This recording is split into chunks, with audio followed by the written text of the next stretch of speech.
ඉතින් යාළුවනේ මට අතීතයට යන්න ක්‍රමයක් හම්බුණා. අපි බලමු අපේ අතීත ශ්‍රී ලංකාව කොහොමද තිබුණේ කියලා. ඒත් අපි එතනට ගියාම තමයි බලන්න වෙන්නේ.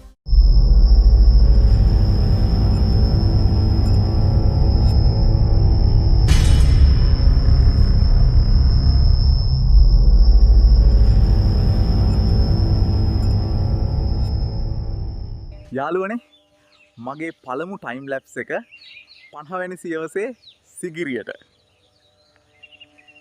සීගිරිය ක්‍රීව 50 වෙනි සියවසේදී කාශ්‍යප රජතුමා තමයි හැදුවේ. මේක ඔයාලා දැනගන්න ඕන දෙයක්. මම දැනට ඉන්නේ සිගිරිය ඉදිකිරීම කරන ස්ථානයේ. පිටිපස්සේ ඔයාට පේනවා ඇති සිගිරිය ලලනාවන් චිත්‍රණය කරනවා. ඔයා මගේ පිටිපස්සේ ඉන්න ප්‍රධාන ගෘහ නිර්මාණ ශිල්පියා දකින්නවද? එයා ගොඩක් මහන්සි වෙනවා. කවුද දන්නේ? සමහර විට අපිට එයාගේ නිර්මාණය බලන්න වාසනාව ලැබෙයි.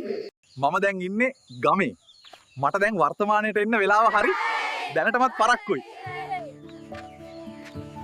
අද ඉවරයි යාළුවනේ. මේ මතකයන් හැමදාම මගේ හිතේ තියෙවි. ලස්සනම විදිහට ඉක්මනටම අලුත් vlog එකකින් හම්බ වෙමු.